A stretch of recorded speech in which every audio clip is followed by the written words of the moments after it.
hapa ukiongea nonsense.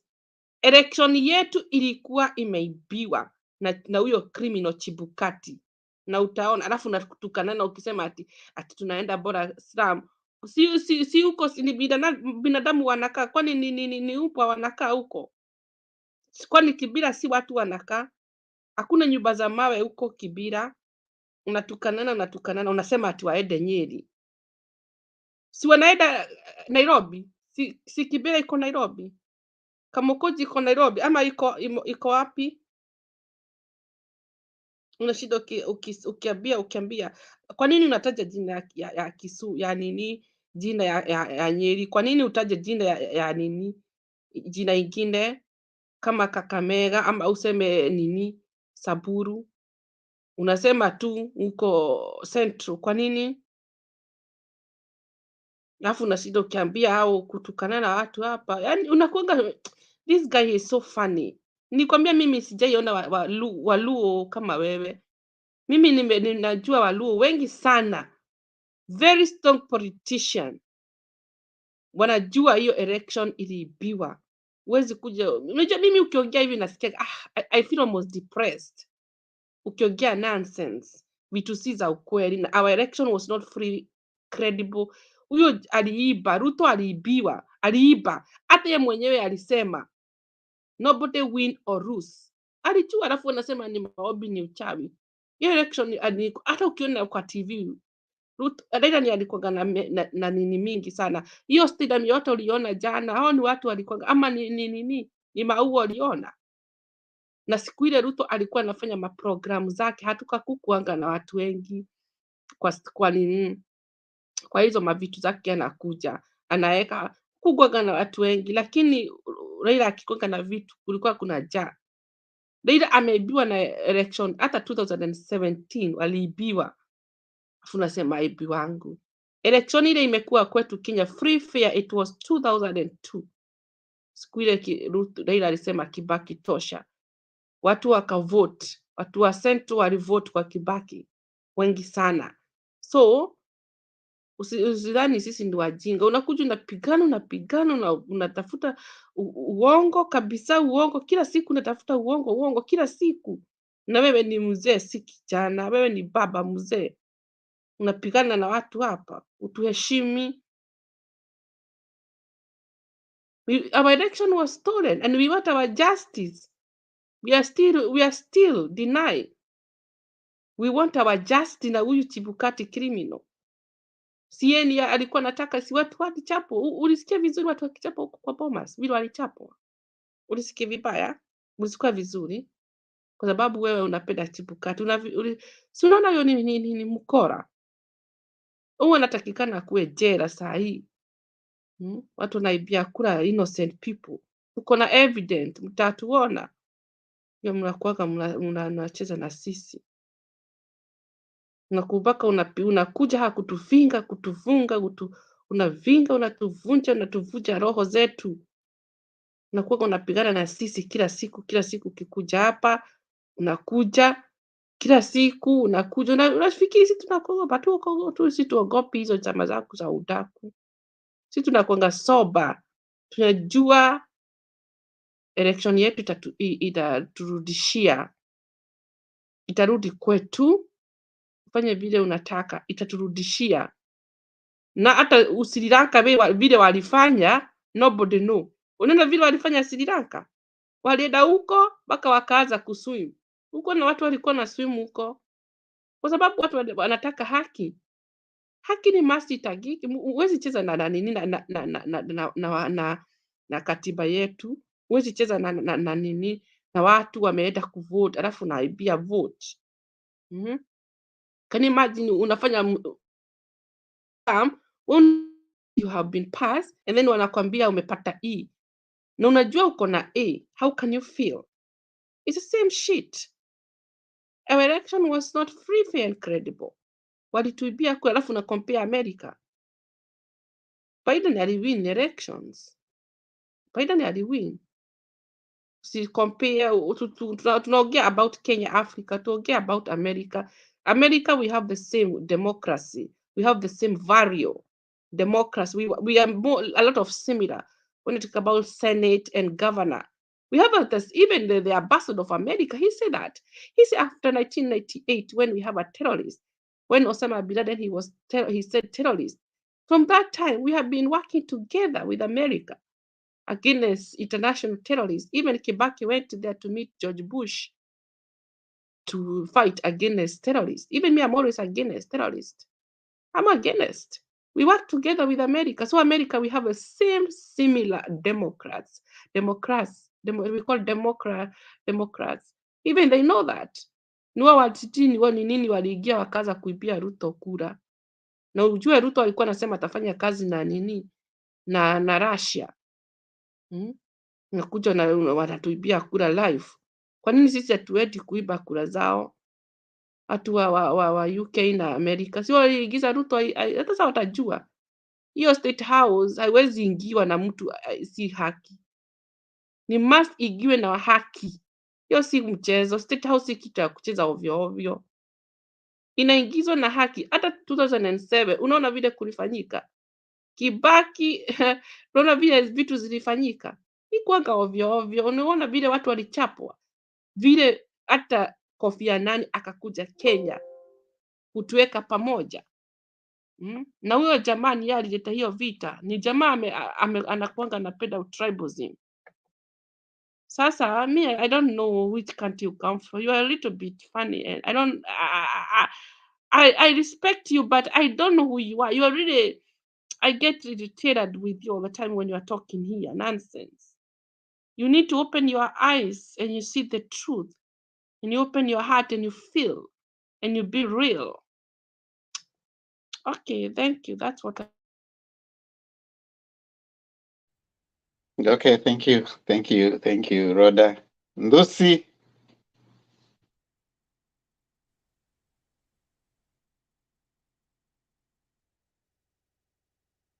Ndusi, umezima mic. Nimewasha alafu nikazima. Sorry sir. Like I always say, we have differences in opinion, but we are still Kenyans. Whichever way we look at things, we are still Kenyans. Now, one way that I look at things is that I cannot judge Mzalendo. I cannot judge Mzalendo as a human being. Reason being, we have diverse opinions. So what wanasikiza, please let us not take it kwa roho. I don't think it's fair to ichukule kwa roho, because I've listened to the lady that just spoke, right? Therefore, let me prosecute my case. Yeah? And my case goes to nani, to Mzalendo. Mzalendo, unajua Mzalendo anakujanga hapa anatuambia vitu mingi sana. You know, let me tell you, Mzalendo, you understand that electoral injustice is a fraud. Yeah. Servers ilikuwa ngapi? IBC procured 4 servers. Therefore, we know where the servers were co-located.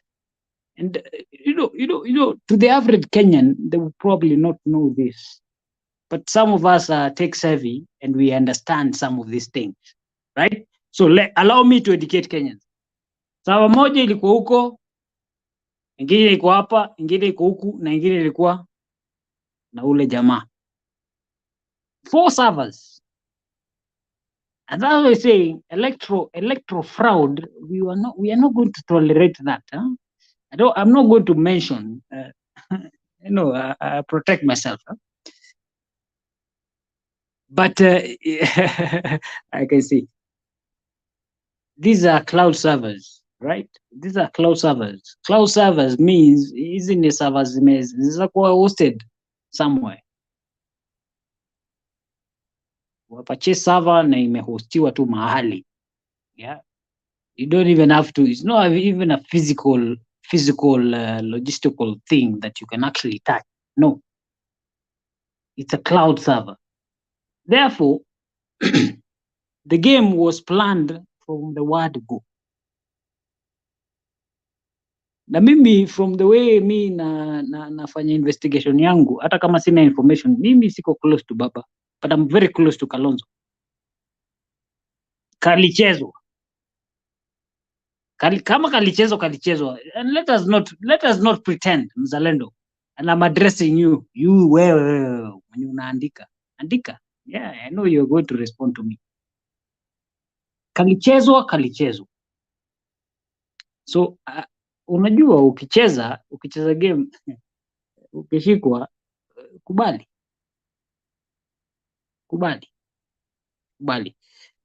Now that's number one, electoral injustice, and this one we're going to deal with it through the rallies, not larries, but rallies. Yeah, rallies. We're going to maandamano. Ushaisikia maandamano.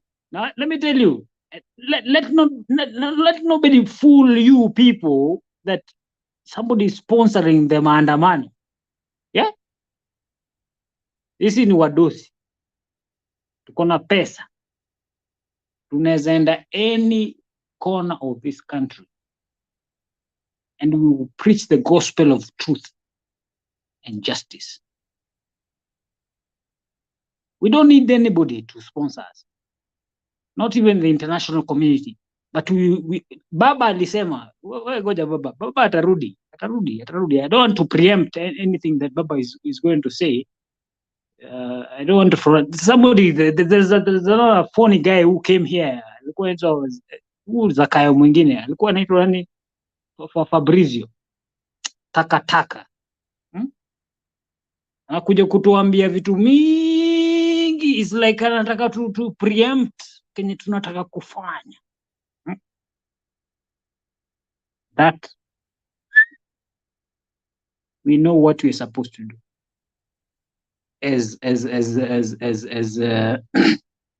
Azimio, one Kenya, right? So therefore, story, let me tell you, electoral injustice, that one we are going to corner it. Supreme Court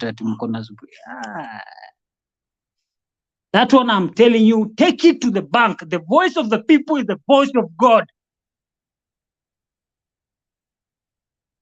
And let me tell you, when people start to picket, when we start to picket, mimi nitaongoza kikundi. Niko na vikundi mingi sana. You shoot me, fine, no problem. I'm ready. Yeah.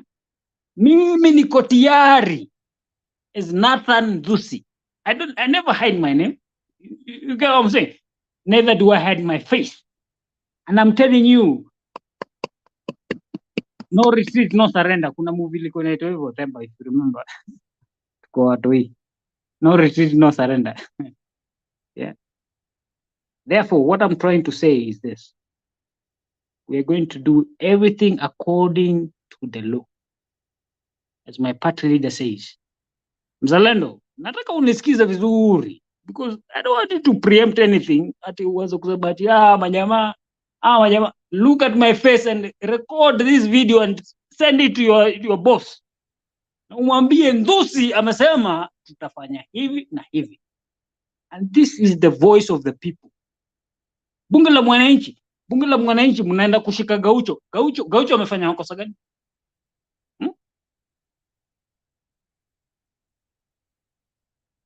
It is. I mean, this is going back to those dictatorial, colonial, whatever rules. You wakati ya nani? Ule jamaa sitaki kumtaja. Sasa serikali ya Ruto imeshindwa. Na mimi I always insist. Mutembei, you know, I'm always very, very, very, very proactive when it comes to policies. Nimeshaongea story ya Delaru, nishaongea story ya Kenya shilling is tumbling. Ona mujamaa anaenda, is the interior. Wasa wanaanzisha bandits hata wanaasha moto. They don't even recognize this gentleman. Yeah? So he either needs to do something so much so that these people can actually respect the fact that, see, kusema na kutenda. I'm not in the whatever. Baba alishatuambia DCI achana na mambo ya. Listen to me very carefully. DCI achana na mambo ya IBC. And if you have any, mimi nataka kusikia mzalendo uniambie, is DCI fit to do anything that is pertaining to IBC? No, absolutely no. Of course, he's any bro, Nani. I don't want to prosecute so many things. I just wanted to. I don't. I just want to just mzalendo anijibu hizo electoral justice before we can prosecute further. Thank you. I'm back. Asante, Lucy. Now, Secretary General AP Party, if you don't have your camera on, watu hapa ni wakali kabisa. No speaking kama your camera is not on. So if you are coming in, kuja na camera on. Hatutaki ukali ambao uko hapa, ulete fujo. So when you are joining, kindly have your camera on. Zalendo, kuna hoja ambazo zimetokea hapo zimelenga yale ambayo uliyataja. So I don't know if you have a response before we continue. Nathan, asante sana kwa kusupport Kalonzo. Sometimes I like Kalonzo's style of politics. The only thing that I don't like about him is he stands for nothing. He doesn't stand for anything. Yeye ni amekuwa lapdog wa baba, anatembea na yeye kila mahali. So it needs to come out strongly and stand up for something. That is weakest point. Like right now, maybe when Baba is leaving leadership, he should be the official opposition leader. If at all there'll be that office created by Ruto's government. I've been really campaigning so hard for Kalonzo to get the position of official opposition leader in this country, but it doesn't fit the bill. Having said that, there's a bunch of lies you said here that I want to correct you. About the servers, IBC procured 8 servers. They were not 4 servers, there were 8 servers. And of the 8 servers, the Supreme Court ordered that they open the servers. Fortunately or unfortunately, IBC opened 1 server, which I think Azimio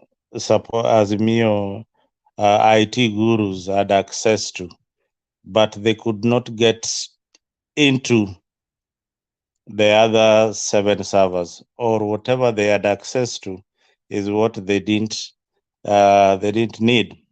They needed more access into the servers, which was now again an issue of Smartmatic giving them the rights to get into their system. And Smartmatic, I think they replied with a letter saying that that will be infringement and they will not allow. That is exactly what happened. So many Kenyans don't know that Azimio got access to 1 server, but they didn't go in completely to that server. Maybe they got only access to part of the server or part of the information that they needed. So that is exactly what happened at Bomas. We still go back to the electoral injustice in our country. And I say this because Baba had the opportunity, and Kalonzo and all the Azimio leaders, they had the opportunity to sit with the former president and correct anything that was going to happen before even the elections. Walikaa chini. But Mzalendo, just Hmm? hold it right there. If a thief comes and steals your things, gari yako iko hapo nje. Okay? Mm. Mwizi akuje aibe gari yako. Yes, ameiba. Surely, tabia ya wizi, how is it connected to you doing your things? You want to blame the victims and make them look like they are the ones who perpetrated. Themba, unajua kila saa If a thief breaks into my car out here, surely you want to tell me that I had an opportunity to go and stand out there to make sure the thief doesn't come. All You right. don't. I think while we say there are things that are the electoral processes, you talked about here us addressing electoral system. I don't think it's right to say that they ought to have done something. So that excuses the bungling of an election. IBC is an independent body. Bungling of an election is not something that you want to excuse, but they should have done this. You have bungled an election. You are employed to make sure the election goes well, but you're bungled. You and I remember I said in this platform that IBC cannot be trusted from the word go. The way they were dealing with everything, right? By then we were way into the electoral process. You know, electoral process right now does not start with the election day. It starts with the way before the things you're doing. They took too long to even get some of the guys into the office. Chebukati took too long to even, to procure some of the things. You see, it is a whole process of an election. So when you want to bungle, and some of that rigging is not a one-day event. Rigging is a process. So I when you argue that Baba and Uhuru had an opportunity, you can even bring someone actually said that you can even bring an angel to run the IBC. But if the system is already bad, it's bad, So I don't think blaming the players for the referee who refereed bad, but the players had an opportunity not to walk into the field to play. They had an opportunity to decide that they are not coming so that the other team can be given free points. But now since they walked into the field and the referee has bungled the match, then they are to blame. The referee has already called for the goal, and that goal goes. They should have not walked into the field in the first place. Uzalendo, you can do better. Themba, your analysis, I always tell you, think about what you say sometimes. About your analysis and the comparisons that you give. Right now, you have given a comparison about if you park your car somewhere and you find that a thief has stolen your car. You've been parking your car in the same spot that it has been stolen more than 5 times in the same spot. How stupid are you? On the same spot, you've been parking your car, and every day you park your car, you go back, you find it stolen. Then you come back again with a new car, park it on the same spot. Then you wake up after seeing your friend Uhuru and visiting your friend Uhuru, and you go to your parking lot and you don't find your car. So you go back and ask Uhuru, bana, hii parking lot yako iko namna gani? How come each and every time I park my car here inaibiwa? So what should you do? Should you put a gate? Should you put a watchman there to watch your car, or avoid the car? And maybe ukuje ukitembelea huyo jamaa because hii gari yako ukileta hapo kila siku inaibiwa, na hii election imeibiwa mara 5 in the same spot with the same player. Wewe you insist that you are going to park your car there. So these issues are election, and I told you, Baba had the opportunity, but the problem with our politicians is one that you people don't want to address. Each and every political leader wants to use IBC in order to get into power. The only problem that they don't know is that, is he going to help me this time round or atasaidia huyo mwingine? That is why probably, that is my thought. That is why probably they leave the commissioners there and they leave the same players there, because they want to use them in each and every round. And that is how elections in Kenya are. Now, which laws, we deliberate, we talk here all the time, and after 5 years, we'll still be back on this show. If some of us would be alive saying, how do we reform IBC?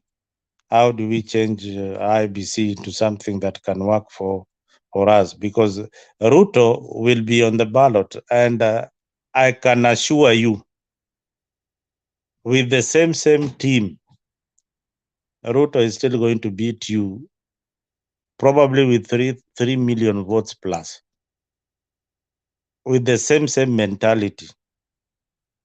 Mtashindwa tu kama vile mlishindwa, and you'll come up with a whistleblower, sijui nani blower, sijui mtakuwa na whistleblower hata kama 8, but hakuna mahali mtapeleka hiyo kitu. Hakuna koti itakubali hiyo mnasema. So let us try and see how, forget about the political parties or which side you are in, how, if there is a problem in IBC, you as Kenyans on this panel, what do you think can be done so that the IBC can have its independence as a body? And remember, it is a Kenyan who is going to be elected there. A Kenyan ndiye atachaguliwa aende Lendo, I've thought about the example like I've given, and I realized you didn't get the example I gave, and you didn't even realize what I was trying to point out. It's not about the car being stolen. The car being stolen is not the issue. Right? Is what is in the stealing mentality. You can park at a different place, but if the stealing mentality and the stealing behavior is still within, your car will still be stolen. You can park elsewhere. You can even park a new car. But the thief does not steal because of the location. They steal because they have a stealing behavior in them. And the stealing behavior is not limited to that specific place. That's why I was telling you, you don't blame me for parking my car. You start correcting the behavior. And that is the problem. If someone has already decided that this is what you're going to do, and even when you're talking about the idea of they'll still be, they're thinking ahead, 2027. Instead of thinking of how you're going to go to the vote, Baba is saying, and that is what Baba is saying, let the vote count. Let the vote count. But someone does not want the vote to count. So those are two different. But anyway, I want to give it to you. What I agree with you is we need electoral reforms. I mean, basically, and that one I agree with you, and it's a point that I'll hold anytime with the one. But before then, let me bring in this other gentleman. Before you bring in someone, I want just one question for you. Suppose the number 2 in our electoral, when we have election, suppose the number 2 becomes the deputy. If you change the laws to such that the runners up in each and every election cycle becomes the deputy president, will that fix something? No, I mean that's confusion. There's a country, I think, is it Pakistan or where? there's a country in I don't know one of these countries. I saw the electoral system is a little bit. They have a situation like ours where they have many political parties and the coalition parties, and they have a way of balancing to the extent that you will not find a situation like we see in Kenya. In spite of our, probably that's a debate we need to be having in future. But let us fix this one first for now. So I want to I want to bring in. I see Martin Deto has come in, and I see also Stone PK has come in. I see Secretary General AP. But before I bring them, let's have Assemble Pacho speaking. Secretary General uonekani. Watu wanasema huko chini wanataka kuona sura yako. Hii platform watu wamekuwa wakali bana. You don't speak if people don't know whom they are talking to. When I was away, people became so fiery. So you cannot speak kama ujulikani we ni nani. And I respect platform ni yetu na nyinyi wote. So mkisema kazi yangu ni kutenda. Naona hapa kuna watu wamekuwa wakali sana. So Secretary General AP, tafadhali leta sura yako uonekane hapa, then you will be able to speak. But let me have Assemble Pacho speaking. Then Secretary General AP, then we can have Stone PK pia ameingia kwenye show, tuko ngangari hapa. That's good. But before I bring Assemble Pacho, let me acknowledge some few people who have come in on the chat session ambao sikuwa nimewataja. Let me taja you guys so that you feel good and become famous for a few seconds. Naona Ndush Karibu Lizzy Masharia. Remember, this Mzalendo will not only provoke you, but irritate and annoy you. Tell him the time is now. Mzalendo, una koroga watu uko chini. They are begging for your blood. Very soon they'll say that your mic be switched off. But here we appreciate everyone's comment. John Dinda, thank you. Infamous somebody. Nice to see you there. Salome Mbone, nilifurahi sana kuona, happy new year. Josiah OP, Zalendo, we can now see you got a Daudi Msalaba D+ in literature. Watu ni wakali. Amos Otieno, nice to see. We must make IBC to be accountable. Yeah, to be held accountable. That's what part of what we want to say. So, Nathan, toka kwa kamera. Aya, Assemble Pacho tafadhali mara moja, then photo na Secretary General wa AP, then tupate Stone PK. Alafu Matosi sasa uko hapa? Taenda mpaka ufunge. Demba, good to see you. Welcome back. Yeah, good to see you too. Hold on. Mato uko hapa mpaka ufunge ama? Hata stona kupoa, lakini kana sisi tufunge pamoja bwana. Tumekumiss. Unajua ni vipi? Assemble Pacho kitu ya kwanza ni yeye sema. Haya, Assemble Pacho ongea. Karibu. I have a question before I continue. I want something from Mzalendo. Mzalendo, what's the difference between civil war and revolution?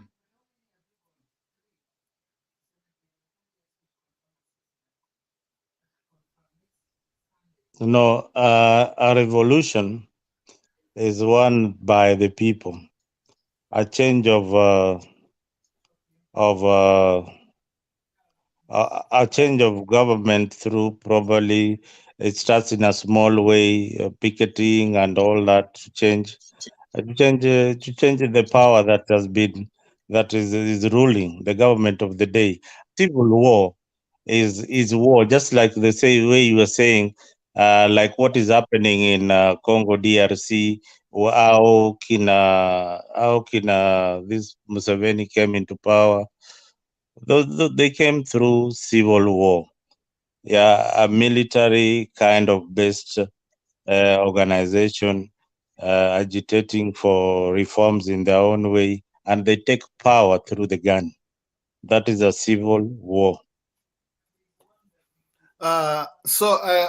Civil war, normally it tends to be driven towards a group of communities, towards the people, against the people.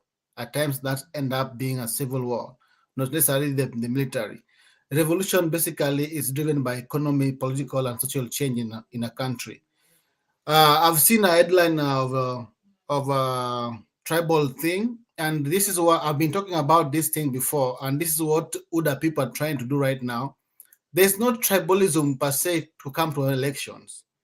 Right now, what they're trying to do, they're trying to create a civil war of this tribe against these people, so that when the revolution is coming in, it's overrun the revolution, so that people look at it in a civil war. We are not going for a civil war here. So I'm trying to talk to my Kalenjin people, tribe, my Kalenjin community. Yes, we have tribes that we cannot run away from. There's Kikuyus, there's Luos, there's Luyas. And I always say it's your democratic right to group together with which tribe and which tribe to vote for whoever you want. But don't we are used to in this situation now, because whatever we are going for is not a civil war. We are not fighting any community. We are not fighting any group of people. We are fighting a bad system that is in place as Kenyans. So this tribal thing that is coming up is not tribal. They're trying to wash out the revolution that is coming in so that it looks like a civil war. We are not going that direction. So people from Kalenjin, people from Central, don't allow these guys to use you. Don't stand in the way, because this thing's going to sweep you if you stand in the way, because it's going to take you all the way. So Kenyans, why you are here and always come here every day to remind the people what we are doing. We are not here fighting any tribe. We are not here fighting any community. We are not here to fight specific guys. We are here to clean the system. The first thing we are going to clean, Zalendo talked about IBC doing the same thing year in, year out. If you remember very well, if you are very keen in Zalendo, maybe you're assuming or you just want to understand that if you check what happened in BBI, IBC was supposed to be given an overhaul in BBI, if you go back and understand the BBI. So when you say, how can Raila go back again the same group? These guys were to lead the office. But you're forgetting that Uhuru was under Siege. Raila came in to save the government that was going down. At that moment, it was to save the economy and save the country. IBC was a small thing that was already been captured in BBI, but it didn't go through, but it was in the pipeline to be cleaned. But anyway, we can't use it right now because they made the same mess, and right now you have to clean it before going to 2027. Don't talk about 2027. There'll be no 2027 because it is now. We are dealing with this thing now. Then 2027, whoever will come in will find a clean path. So forget about 2027 now. We're talking about Ruto getting out of the office. We're talking about the bad system getting out. And you're talking about you want to see Raila going to Nyeri, going to Machakos. If you're very careful, they mentioned where they're going to have their rallies before they come back to Nairobi. And yesterday we were talking here, and you always come to the show, you understand these things. So that's a matter of just trying to pull Demba's leg because he's not been around. we told you, you know very well. Okay, the thing is, this thing we needed somebody to tell us, give us direction, and not that's why we were waiting for Baba. And he came back because these guys have been daring this guy all along. Actually, it was like gonna give them to rule, but they could not sleep, wake up, and dream Raila. They were daring the old man, and they thought this old man is done and gone. That the old man is now back, the one what we know, the one who is now willing to die. He even said, I'm willing to die now. Leave alone the Raila that was trying to be pleasing to Westerners, trying to be accepted by everybody. This is a different Raila right now. This Raila who's now willing to die. This is something that now you need to understand, that the one you thought you knew and the one that's coming out now are two different people. And that's why I think my brother earlier today, I think it was Alex, was not very sure if Raila will continue with this thing all the way. But it's no longer about Raila. It's the Kenyan people coming out and they're pushing for change. And this thing is about the economy too. Kenyans are suffering. Mzalendo, you may not be in Kenya, but Kenyans are feeling the pinch. They are feeling it. And with all the empty promises that they were given with the Uda government, with not even actualized within 100 days, it has messed everybody. So the people are coming out more are even older people more than even Azimio people. It basically, it's gonna be economy plus political class. So that's why when you talk about Raila going to Nyeri, he will be there. He's going to Nyeri, he's going to Machakos, he's going to Kakamega, Kisumu, then they're coming back to Nairobi. And I think that's going to be the final match to capture the big house. So sit back, wait. Baba said he was going to give you these things in doses, and he's giving them one by one. Today, the other rally, he talked about the video. You've seen Chebukati running now up and down.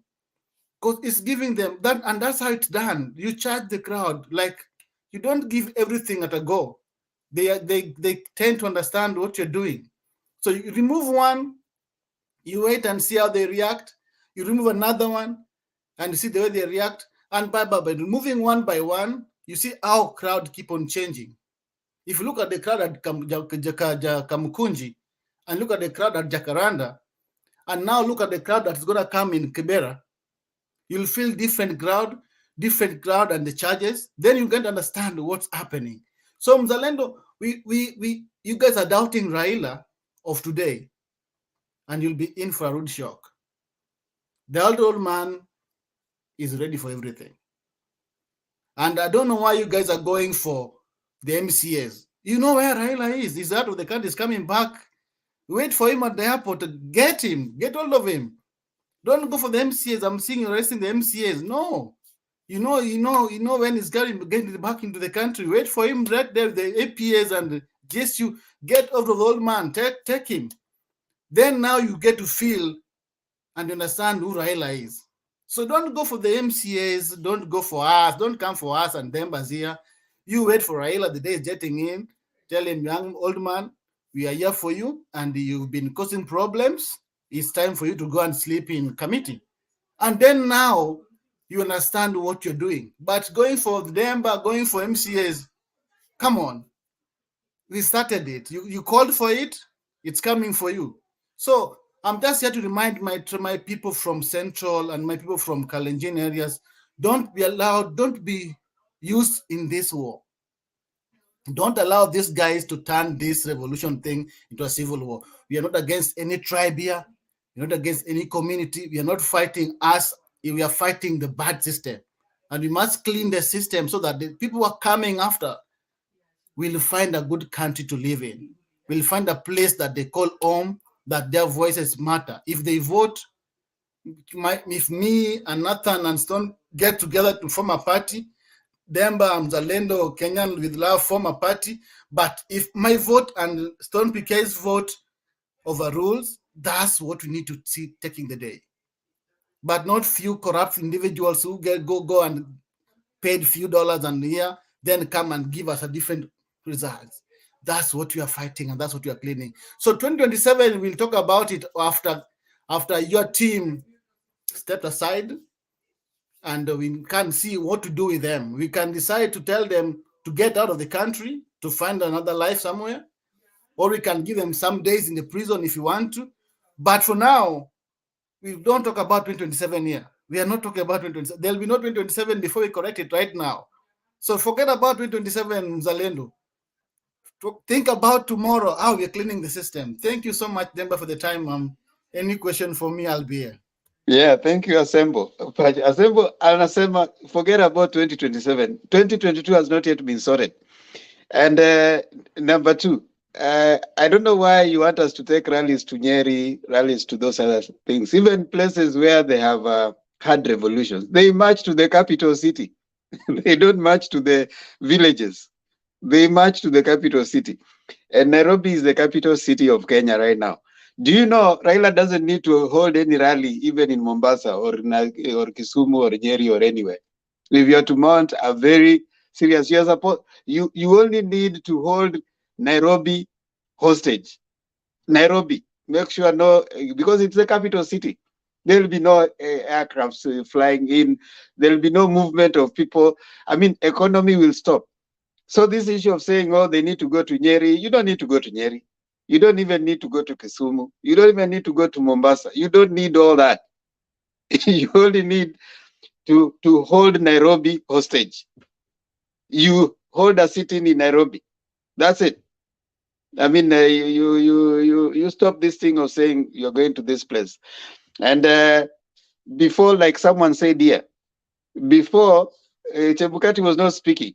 He had not commented on issues of election. But after this dossier, he's out now saying that I'll take you to court. Like Pacho is saying, you don't know what else will be said when the next part is released. So, mzalendo, relax. Si nyinyi muko kwa power. Nyinyi muko na serikali. Endeleeni kuimplement vitu. Muendelee kutupatia promises zile mmetupatia. Wacheni kuwa na wasiwasi na mpango ya hii side ingine. Wakienda kwa street ati sasa mnataka kwa Mato, sasa these people are becoming experts of telling us of what needs to be done. Oh, musiende kwa street. Oh, mnafaa kwenda Nyeri. Oh, mnafaa kwenda. When did you become experts of revolution ideas? Dreams are valid. Yeah, leave it. Dreams are Wachana na valid. hizo. Huwezi enda kufundisha mwizi vile atakuja kukuibia. Muache aibe. Wewe endelea kung'ang'ana na si mko na serikali. Si ndio? Na si muna saizi kwanza, people are already making noise here. They are saying that mlisema Baringo mlienda mkatishatisha watu na ule jamaa wa Soprano. Ati watajua serikali ni nani. Hao watu wanaasha moto hapo nyuma akiwa hapo bado. And then when he steps out of Baringo, the same day 3 people are dead. So what instead of addressing those issues, Mzalendo, you are busy pushing, chasing Raila, or stop going for rallies. There are serious issues that Kenyans want to hear from you guys. Mzalendo, serious issues. Number one, security. How are you addressing the Baringo thing? You need to go there. Wachana na mambo ya kufuata. Maybe these people, their dreams are valid. They are still dreaming as they are chasing their whatever revolutionary idea. Hiyo ni kitu yao. Yes, that is good. But you guys, kuna watu wanakufa Baringo. 3 people are already too much. Those are the things that we need to be talking about. I want to bring in Secretary General wa AP Party. Alafu nilete Stone PK, then Mato. Yeah, good morning, wale wako Kenya. Good whatever time, wherever you are. You know, Demba, karibu sana. We were worried at one point. Tulikuwa tunadhania umefuatwa na hii serikali kwa sababu inajulikana kwa hiyo maneno. You know, we have to be our brother's keeper. Nico. Eh? Good. Yeah. Now, kuna example umepeana ya gari. And I really want to expound it further because I think uliibiwa gari mara ya kwanza ukaweka gate. Mara ya pili ukaweka CCTV. Mara ya tatu ukaweka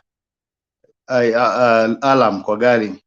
Mara ya 4 ukaweka kitu inaitwa watchman. Sijui mara ya 5 uliweka nini, lakini nataka kukuambia kila saa ulikuwa una improve kwa hiyo security ya gari yako. Mwizi pia alikuwa na improve. Now there is nothing difficult in this world like when the thief is actually aided by the watchman. Ati yule mtu ambaye he is in charge of security, umemwambia please, nimechoka kuibiwa. Sasa wewe ndio utakuwa unachunga gari yako. And that is what exactly happens in Kenya because you do not need the voters if you have the person who counts the vote. Chebukati was well paid by Ruto, and that is why you see it was very seamless stealing, because he steals your car while he knows when you are not around, where the alarm is, and how to turn the CCTV upside down. And so I wanted to expand on that so that Muzarendo knows it is not a normal stealing. He is not breaking in. You know, if it was breaking in, we could have seen so many casualties. This is Chebukati stealing with one of the players. You participate in the game, and the referee says there is a penalty upon penalty because you have raised your hand because you seated bad or something of the sort. And that is the reason why we are here. because we have to call out this man. Because after all this is said and done, I'm thinking of writing a book on how not to become a president in the world and in Africa. And how not to become a president will be a bestseller in the world, because one of the things it will do, it will teach the upcoming generation, you don't have to be a thief to be the president. You do not have to kill people to be the president. You don't have to use taxpayer money to buy leaders to be the president. You don't have to steal land and revenge to be the president.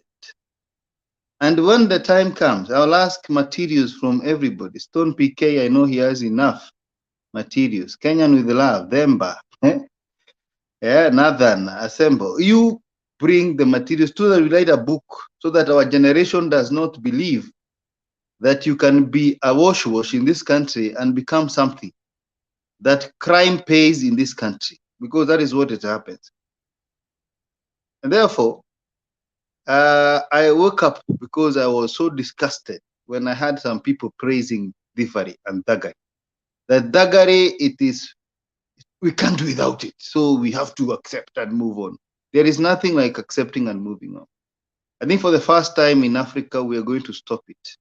And we are going to show people that some of these things that have been they have been going on in this country for many years, hurting a lot of people, must come to an end. Nobody is participating in the next election with the same IBC or the same people being committee being appointed by one side, so that we can have, as Mzarode says, a walkover of a president.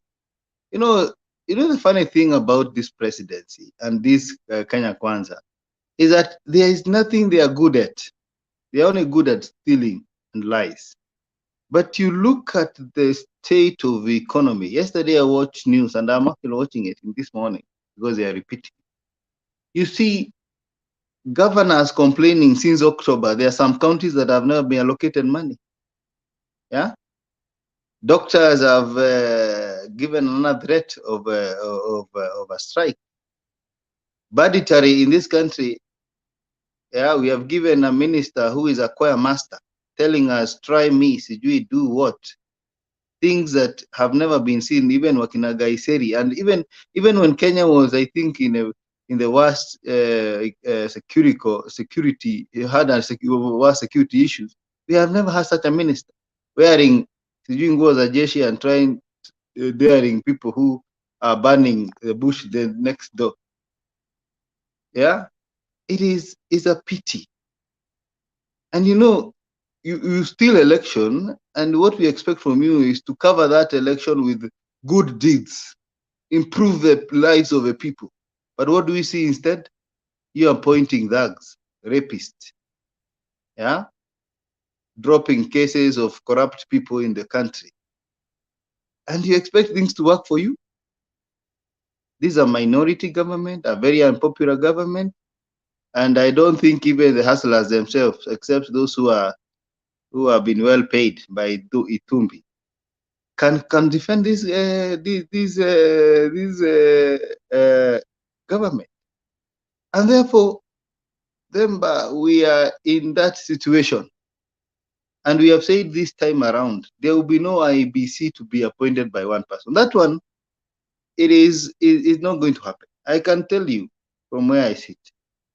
The other thing I want to tell you, Baba gave 2 weeks to the UN and the Commonwealth to come and do an audit. But I knew what Baba wanted. These people cannot come in 2 weeks. In any case, they have to be invited by the illegal government. And the illegal government cannot bring them here because they know what they did. They don't want the truth. So what Baba is seeking is us Kenyans, because he said after 2 weeks, now we are going to take matters into our own hands.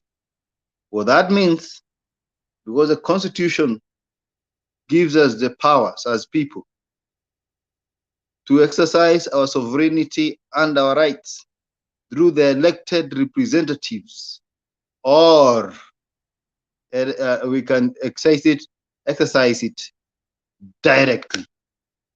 And that is where we are underlining the line. We are going to exercise it directly.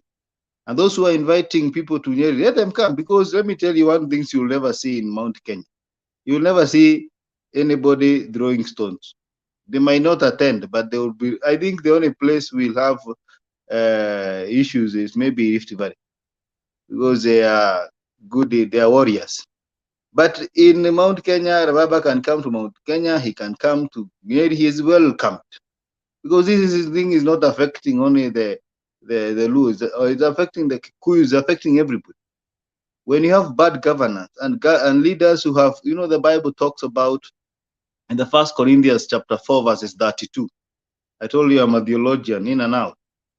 The Bible talks about that the God we serve is not a God of disorder, and is not a God of confusion. When you see confusion in any place, you find there is no God there. So they helped God to win, and then they claim it is God who gave them. And that is why you see nothing seems to work for them. They might attend 1 million Thanksgiving services across Kenya. But at the end of the day, what is the state of economy? At the end of the day, what is the state of weather and droughts and all those things? It's showing that they got there by force. And therefore, I just wanted to say, we are not going to relent. It doesn't matter how many times Isaac Ruto abuses me in the comment and tells me so many stories. It doesn't matter. We are going to be visible. We are going to agitate for the rights, and we are going to tell people the truth, and we are going to stand by it. Asante them. Thank you so much. When did you become Secretary General of AP Party? When do you guys get promotions as soon as we disappear from here? Yeah. Are you speaking on behalf of the party or on your own behalf? Those are sentiments of myself and sentiment of the party. Oh, The reason why this party supports Baba is because Baba is about to perform what we call the Samsonic act. And this Samsonic act will be the last act. So we are, as a party, we are behind. We are going to be in Kibera.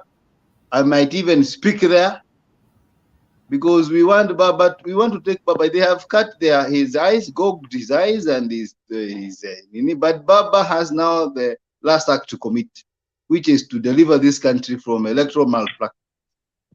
Okay, so that is the position of the party. Party Secretary General has spoken. Yes, Mato, before I bring Stone PK. Thank you, Themba. I just wanted to tell the Facebook, if you can address it. I mean, you've been here, you know what to do. The Facebook imefungwa. So if you can address that, so that if they want to follow, they can move on to the other channels. Oh yeah, thank you. Facebook inaisha after 8 hours. So after that, you what wa Facebook you are not hata now address now amenda. Hawezi access, but you can always jump on to YouTube. And in the meantime, if you haven't subscribed to Mutembei channel, kindly subscribe and also bring in more people, share the link, let people come and watch. We are here up to the time when we'll have exhausted what we have to share. I usually say that this place, you need a working gadget, you need connectivity, and of course something to share, and a working brain. That one has added that so that you can join in. But we are here to share as Kenyans. But since then, I've realized that mmekuwa wakali 2023. I thought people would be kidogo wapole, lakini mmekuwa wakali sana 2023. Na hiyo ukali ni mzuri, nafikiri ndio italeta ushindi ambao uliibiwa. Mzalendo, hakuna 2027 kama tujasort 2022. Let me bring in Stone PK.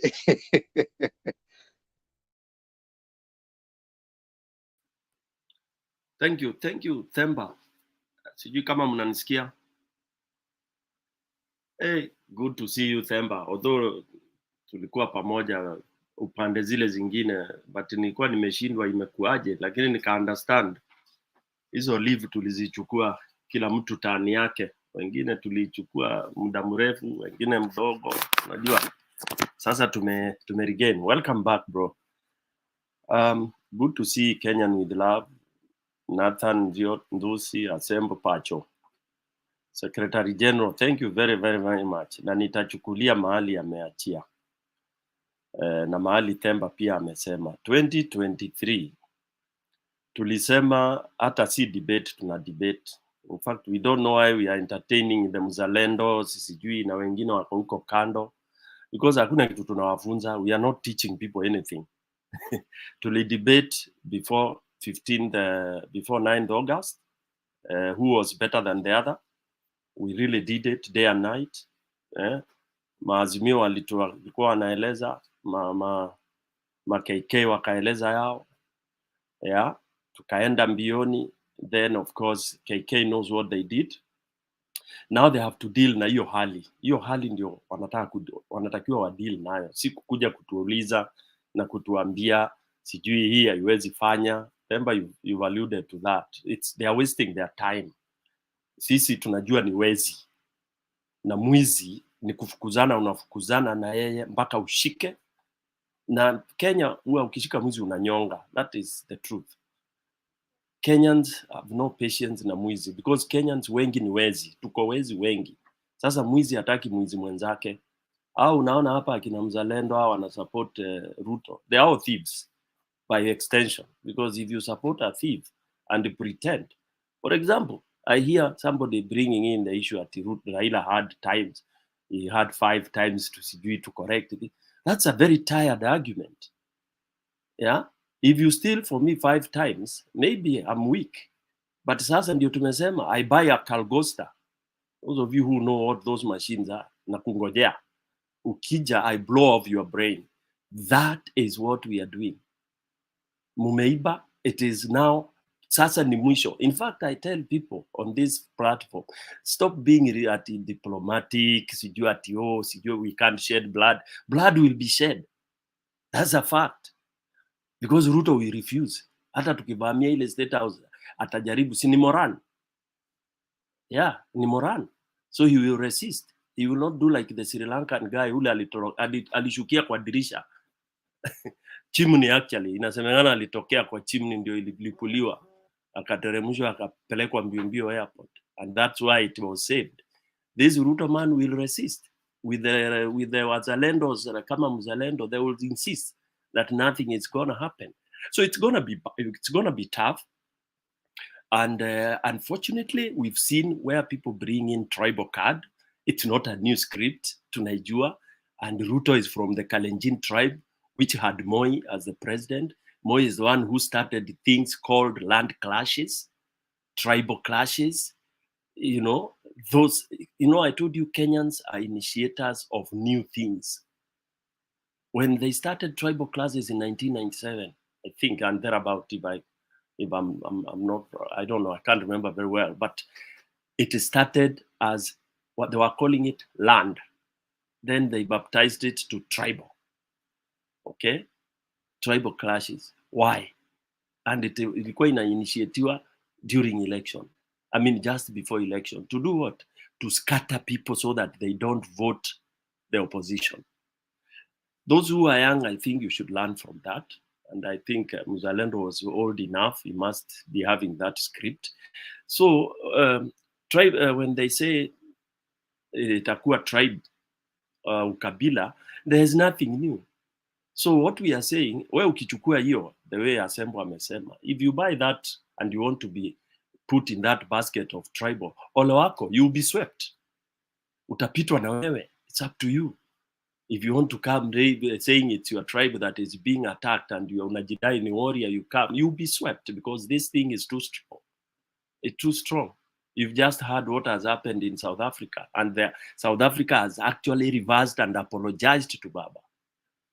This Malema man, he said he was misled, and he's issuing a statement tomorrow, the day after, or maybe tonight he has issued a statement.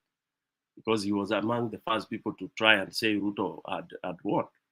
So if you have brain, you can tell what this is all about. And only fools cannot see. It's not about Kenya. And it's only fools who don't know mambo imefika mwisho.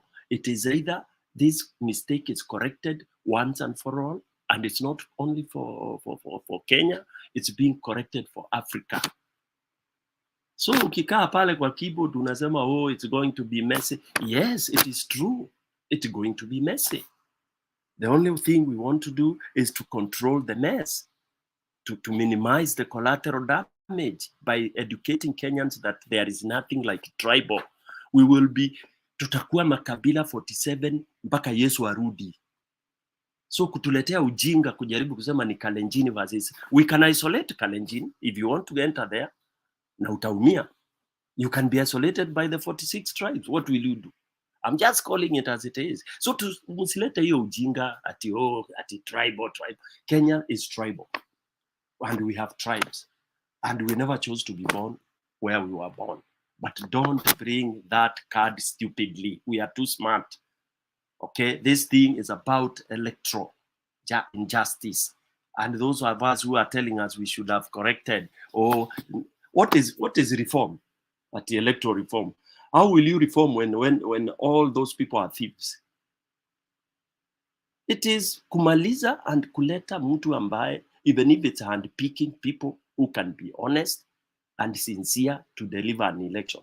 This is theories of sijui electoral reform, sijui tufanye nini na nini. It's all nonsense. How many have we reformed since 1960? I always say in the simplest term, we put thieves there who cannot count 1 + 1, they become illiterate. It's not that Chebukati doesn't know how to count votes. Chebukati can run an election 100% vizuri. Even if he looks daft, I don't think he's that thick that he cannot, and he doesn't know what he should have done. He came there with a handwritten paper, which aliambiwa lazima aende announce. Figures of head. Aliambiwa, my friend, hiyo ndio utasoma. Kama usomi utakiona. That was what he did. And he knows the truth. So, anybody can run elections in Kenya. Anybody. Don't even talk about nini, commissioner, lawyer, nini, ati umesomea law. Hakuna. This is a matter of kuhesabu kura. Na wananchi walipiga kura vizuri. Na zikahesabiwa vizuri. So what did you do at Bomas? Why did you have those back offices? Why were you doing that? So Kenyans, hakuna stories za reform. Tutachinja wezi, and then we look for people who can run our elections properly. Lastly, ndio nisikae sana. Chebukati saying that he's going to sue Baba, I don't think it's Chebukati who has said that. As we say, he looks stupid. He said it one day.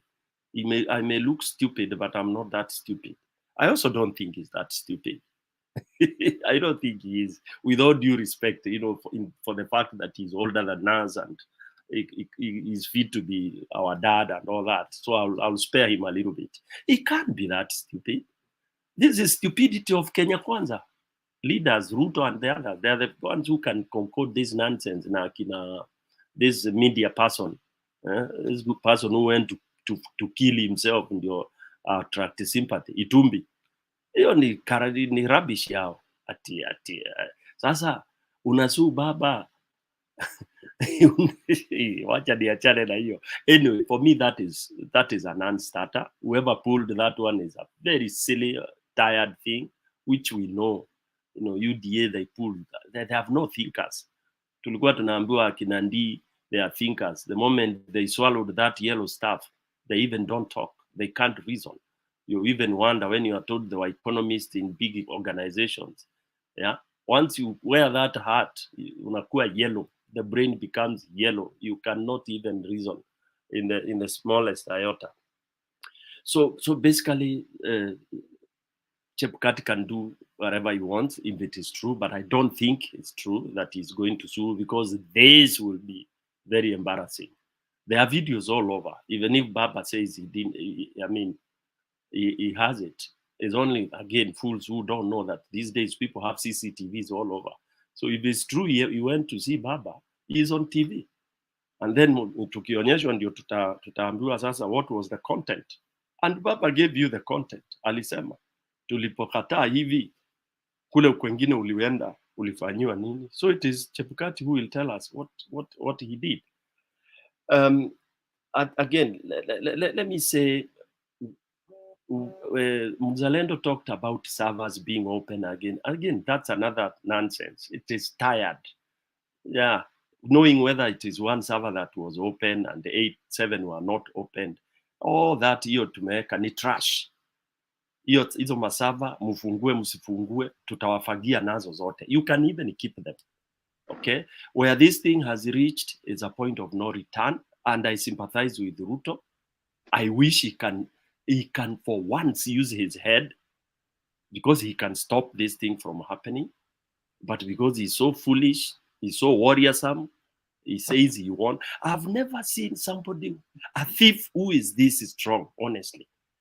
Mwizi amenyang'anya chain yako anakimbia nayo. The whole Nairobi is chasing him. Na anajua akishikwa tu, akitegwa na mmoja anguke ni tairi. Awalai, huyu mtoto wa Sugoi. Mungu sijui kama anaombanga mtu ule wa ukweli, Mungu wa ukweli, because the guy is in another cloud. He's being chased. Anafukuzwa na Wakenya. Anaitwa mwizi, and he's there thumping his choice. I have no sympathy. And we are ready. People should not threaten us at itakuwa sijui. We know all these things. And if anything, we have more brains in Azimio than the brains on the other side. Brains zile ziko pande ile ingine ni za wizi tu. They collude how they are going to steal. Mtu anakuibia kwako na ujalala. Mtu anaona uko kwa sitting room na anapanga vile ataingia kwa nyumba aibe. Yeah. So we want to see those two powers, and we are happy. Let us not be threatened that some countries zimeharibika. Our country imeharibika kutosha. So it is either we fix it or it gets destroyed. Because hakuna njia ingine. Watu wasianze kusema ati sijui kuogopa kufanya nini. There is no way to fix the electoral malpractice. There is no way to fix wezi. Wezi ni kuchomwa, huwa wanachomwa, mkiwahurumia mnawapeleka kamiti. Hakuna dawa ingine. Na imefika mwisho. Hata baba akisema sasa afanyi, Wakenya watafanya. Lastly, we are within the constitution. Only that now, and remember you said this earlier when I was listening, this constitution is meant for us. Okay? We are not meant for the constitution. So if it is not working, tutaiwekelea hapa kwa shelf na tuchukue hiyo nguvu yetu to clean nyumba, mimi naitanga kidonda, tupakwaruze hii kidonda itoke damu, tumwagilie GV. Then that is when we will say sasa Themba wewe tunaona unaweza shikilia hapa, Kenya unaweza shikilia hapa, wewe Mzalendo hao tutakuwa tumewaweka kwa mapipa. Then we start talking of the constitution. So let people not threaten us here. Fabiano, I heard somebody like Fabiano coming and talking. I don't know why he was even given time. That's a waste of time. That's a guy who has he has no direction. He must be a very small boy, giving us theories. Azina maana. Here we are not talking about law. We are talking of thieves. Somebody who has mwizi sugu. Na hakuna kitu ingine tunasikia. And those who have eyes and ears should have seen in what happened in Jacaranda. Kenyans wamechoka, hata kama si wote. Na tuwataki wote Themba. We want 5 million sasa. Hata hiyo 8.1 wachana nayo. 5 million is what we will mobilize to sweep over. Na hata hatuhitaji wengine, ni Nairobi tu hapo 2 milioni. Tuende tuweke Ruto kwa pipa. Na aende. I'm the commander in chief. Sijawahi sikia mtu anaremindingi watu huyu. Themba, sorry. There is so much I would say, lakini tuko wengi. I'll come round too. Thank you. It is the former strong iron lady, Margaret Thatcher, who said that having power is like being a lady. If you have to remind the people that you are, then you're not.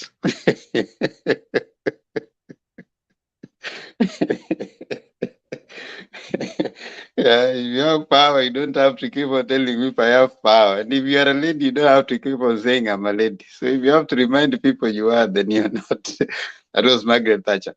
Now, Resist, kindly mute. And I want to bring in Mato. Resist, if you can mute yourself, please. Thank you. I want to bring in Mato.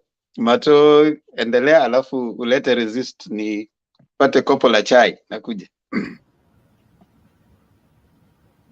Themba, thank you, Themba, for coming back. You know, sometimes there comes a time that you kidogo pia mtu anapata kopo la maji, unajua, and that was a good one for you to, you know, just take your time. Lakini Themba, we've missed you so much, and we need you back here because people do listen to you, and this channel has grown into a place where we listen to people now. And like Stone PK has said, I want to reiterate something that Stone PK has said. I think there comes a time that atucheki tena, and the Constitution did not come from the heavens. The Constitution was an agreement, and a Constitution has started since even days of the Bible. That's why we have the covenant. The covenant was a constitution. It's called an agreement of this is how we are going to live together. And this is how we are going to agree to live together. There comes a time, like Saitoti said, where the country is way bigger. And by the country, we're also talking about the constitution and the agreement of how we decided to live together. When you have a wife and you're not agreeing, you divorce, go your separate ways. But if you're going to live together, you're going to have agreements of how you're going to live together. You don't just wake up and live together. You agree, because this is somebody from somewhere else. You don't even know how they came to this life, and they don't know how you came up to be in this life. You agree, this is how we're going to live. You're going to be my baby. Some of them like to be called baby. Some of them like to be called sugar. Some of them would like to be called sweetie. However you're going to call it each other. But with that agreement, you have a constitution of how you're going to live together.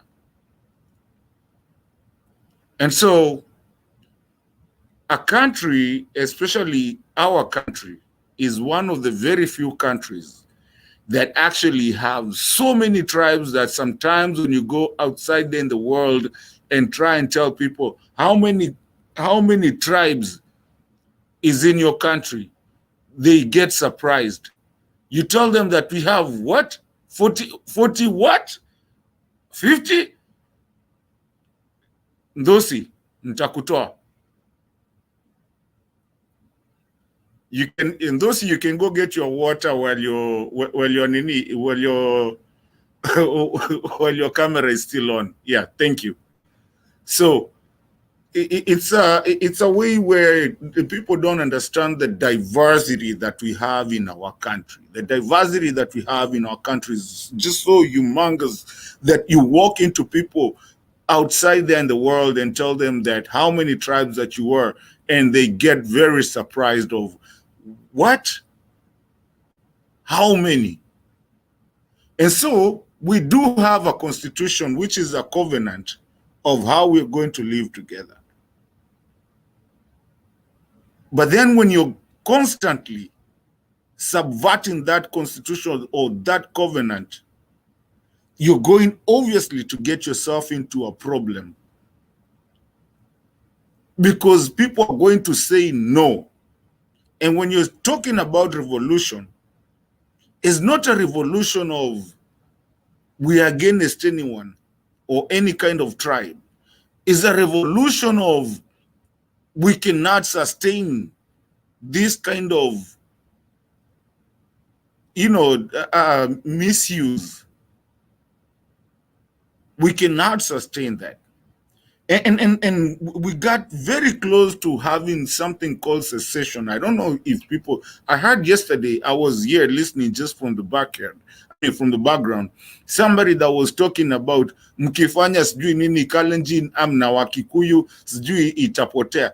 What are you telling us? You think Kenya is all about Kalenjin and Kikuyus? And I'm so sorry, I'm not trying to be tribal here. Kenya is way bigger than that.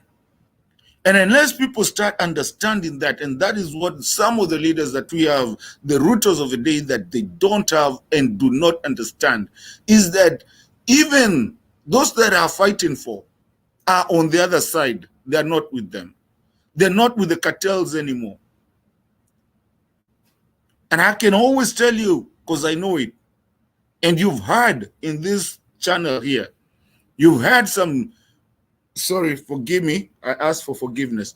Some Kikuyus come here and say in Central, they sit down 10 people and ask who voted for who and where. And they cannot come up with an, with a number.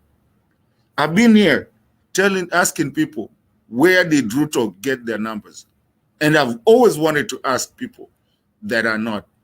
So basically, what I'm trying to say is that an abusive marriage is an abusive marriage. But now there comes a time that people say enough is enough. And it is enough.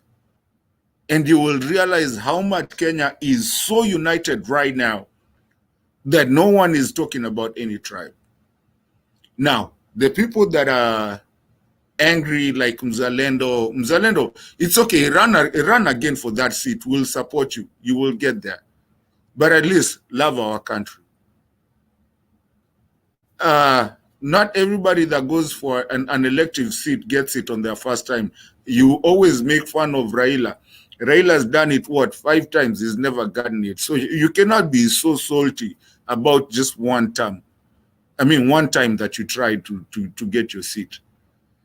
Let's love our country. Let's be patriotic. Our country is bigger than Raila, is bigger than Ruto, is bigger than Uhuru, is bigger than everybody. Our country is us. The fact that we can even be in a show like this, sitting here talking, that is the country that we need. Because at one point, we can see, and if you guys saw Uhuru in Congo being stopped by Congolese, telling him, talk to us, we need you to talk to us, is because something that I've been saying, because Africa is going to be one, whether you like it or not. It was started, it's working now. We have a community, we have a parliament, and even that parliament will keep on growing. Africa is going to be one. And Africa has the best place to be the central of Africa. And these UDA guys that are coming here are just missing that Kenya that could have been that hub of Africa. Is the reason when, if you guys remember those, the mother and the kid that fell in the, in the ocean, Palem Tuapa, Kilindini, I believe it was Kilindini. People started knowing that there was trenching being done at the time. Is the reason we had someone like Uhuru go and blow up a ship in the ocean full of drugs, cocaine. Is the reason we had the Sagarsian or whatever trying to come and fight for their drugs. And is the reason we have the Akasha brothers taken. Is the reason we had people being arrested. Today, who has been arrested? Munasumbua MCA.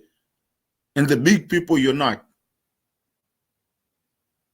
So basically, Kenya, where we were, you're messing it up by bringing in cartels to lead you and pull us back. And that's why you have people telling you, Mutadu, Nyinyi kina nani kutuambia? Uhuru's time, especially the second term, you couldn't say kitu kama hiyo. Mlikuwa mnatoroka, walikuwa wanatoroka. Friday kwanza ikikaribia hivi, wanaenda wakiogopa kamata Friday, kwa sababu wanajua wataka hapo mpaka Monday. Walikuwa wanaenda. Saizi wanawauliza mutadu. And Kenyans, whoever is listening to us, people in the comment section and everybody that is listening to us, don't listen to people like Kina Mzalendo who was so sad and because of something that happened to them, instead of just moving on and making another chance of themselves. You cannot stick on the same thing. But Kenyans, remember where you were, where your leaders, the people who are cartels, were being arrested on Friday and running away every Friday. Huko unajua mtu ako wapi, yako analala kwake. And that is the country that we need. A criminal is a criminal. When you go become, and this thing of Mheshimiwa has to go away, it is a public servant. That is where we had started to get. So that's all I'm saying, that Kenyans, let's be realistic with our country. Na tuache ujinga, na hakuna ukabila. Kenya haijai kuwa na ukabila. Watu wanapendana wote. Just look at the screen today. Ask everyone what tribe they are. They don't even care. And that's all I'm asking. Even the people that are watching us, the people in the comment section, no one cares. There's Kalenjins, there's Kikuyus, there's Giriamas, there's everyone. They don't care what kind of tribe we are. And that is all I'm asking for, because it comes a time that we need to use our system, because the day we will get ourselves in a place like Ukraine got themselves, if we are still fighting, we will not be able to defend our own country like Ukraine has stood. And we are not very special. That can happen to us too. So Kenyans, mimi niliacha politics sana. All I try to say is that I try to pull people to that so that I can bring people together and we can be one Kenya and understand we don't care where you come from, what tribe you are, but we are one Kenya, and let's stand for what is right, because what is right is what will make us move on. Thank you. Stone PK ameenda. Think Resist nani alikuwa na come next? I don't know. I think is Resist. Resist before them bakuje. And then we'll go to Nathan Dosi after Resist. Asembo ameongea. Assemble. Yeah, it's resist. It's resist time. Then resist. Then Zalind, I think he has a rebuttal or something like that. Then Nathan. Okay. Perfect.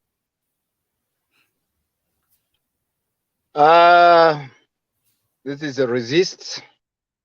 We need to resist. Assalamu alaikum. Hamjaboni. Mungu asifiwe. Alaikum salam. Alaikum salam. Asante sana. Bwana asifiwe.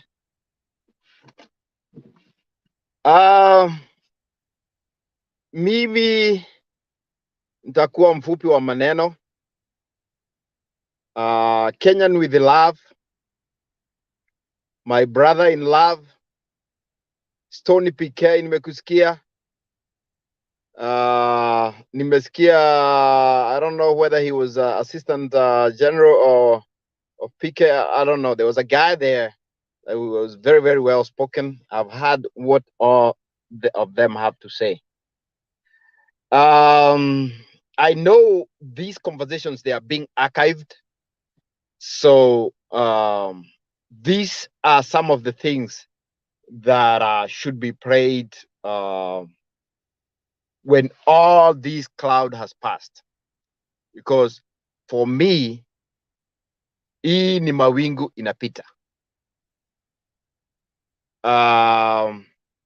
Once the cloud passes, we'll come back and reminiscence on what happened, on what the journey that we took.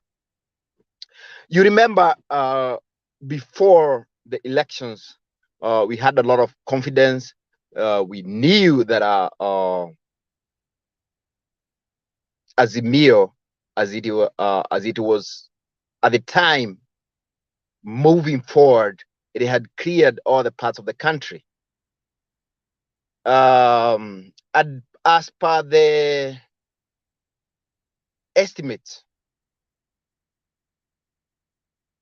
as per the polls, it was clearly showing Azimio was winning with somewhere between, it was ranging anywhere between 5 and 10 points. And it happened in real time when the elections were called, that the governors, the members of parliament, all the other posts, the women reps, they all went as it had been forecasted.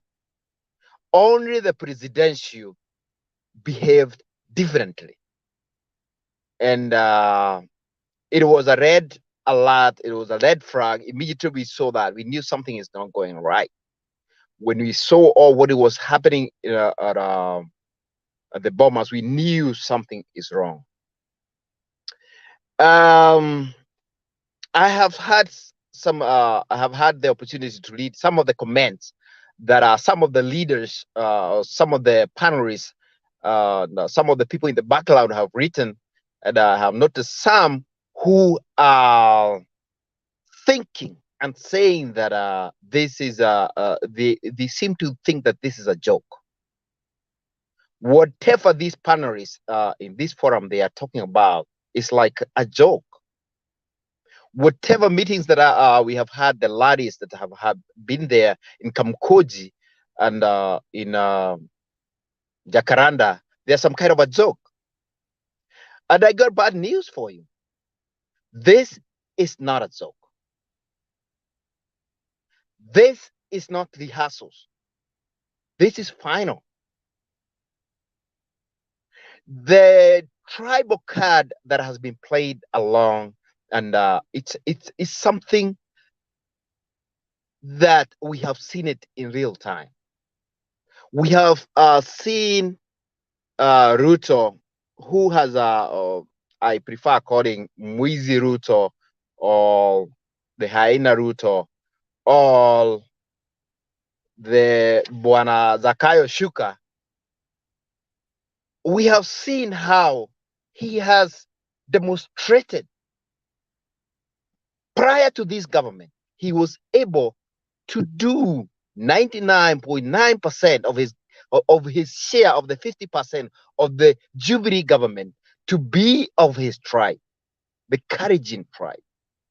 I have lived with Karajan people in Eldoret, and they are good people. They're good people. They are loving people. Allow me to give a story, a short story of how personally I grew up. But I know everybody has a story, but I have a very short story. It's going to take maybe half a minute. When I was growing up as a child, I didn't know everybody has a story like this. Until I was old enough to go to high school, which I was 14, I only knew that there are two tribes. I only thought there is the Kikuyus, which I happen to come from, and the Karajins, because my neighborhood had it was 90-something%, or I want to say 98% Kikuyu, and we had about four families which were Karajins, and I thought that these must have been our brothers, because I couldn't understand when they speak among themselves. I couldn't understand what they're talking. That's the first time when I went to primary school, when I was about 7. That's when I knew there's another tribe, and that was the Karajan. And there were only 4 tribes in the whole big like 2 locations. That means I'm somewhere from Central. Then when I went to high school, that's when I knew. I saw Kambas, I saw Maasai, I saw Luyas, and a few other tribes. That's when I knew the other tribes. What am I trying to say? That although we come from tribes, it's not actually what defines us. We were tribes by almost by design, almost by mistake. You just find yourself to belong to a certain tribe. So tribes is not what we are, but we have tribes in Kenya. And what I have always said, these tribes, we are supposed to embrace them. You did not, it's just the same. I am very proud to have been born a man. But what did I do to be born a man? Nothing. It just happened that my parents got a boy. It's the same way my people happen to be of a certain tribe. And so is the so many other tribes.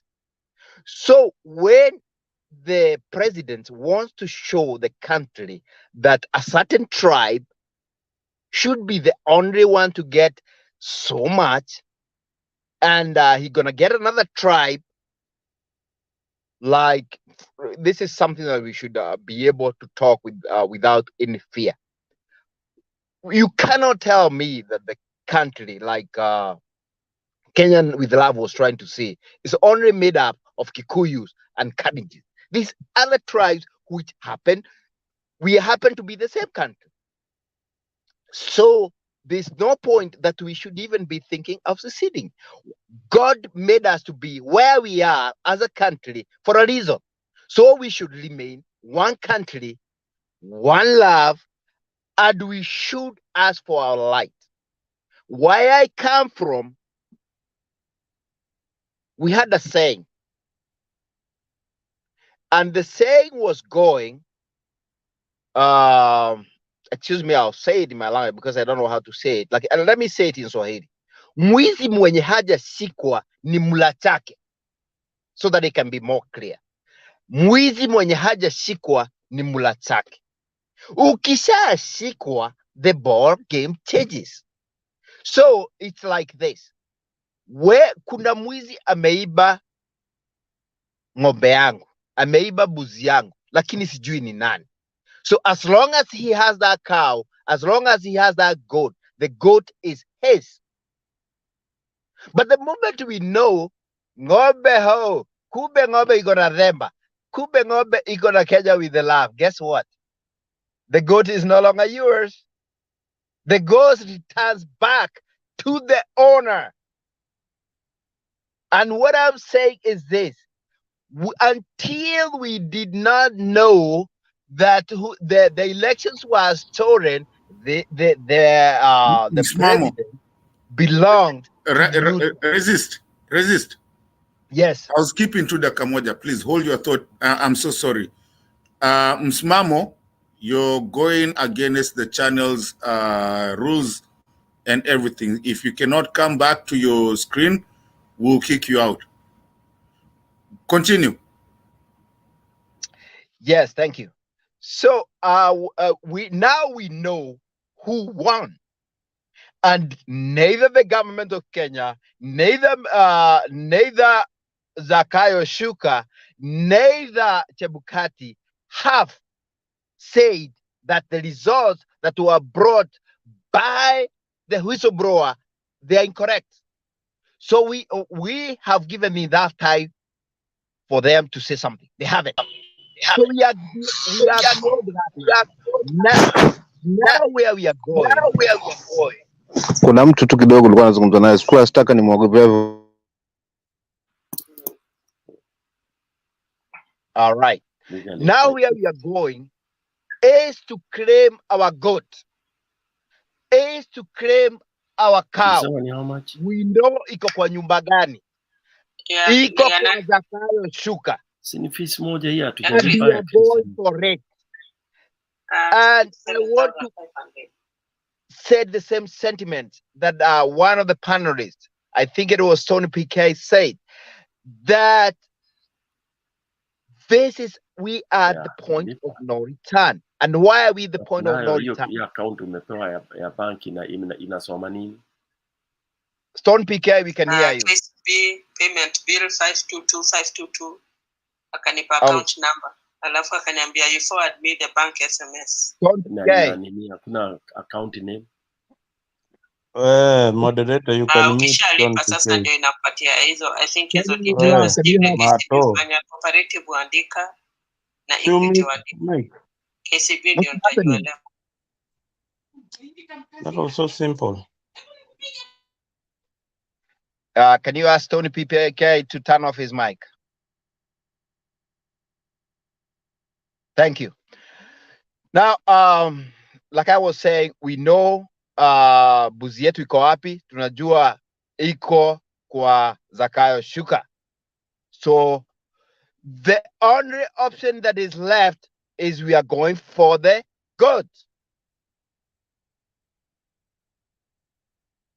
Is there gonna be skirmishes? Is there gonna be issues? Is there gonna be bloodshed? Guess what? Our forefathers has already taught us. Even on the ones that are saying that they are Mau Mau. The real Mau Mauers, they taught us. The people who fought for independence. And I'm telling you, although I'm from Mount Kenya, I know it was not only Mau Mau. We had people from the coast, led by people like Ronald Gara. We have people from the Lake Basin, the Young Kabirodo Association. We had people from the Luyera. We had people from Northern Kenya, NDF, Northern Frontier District. The freedom that we have in Kenya, we got it from bloodshed.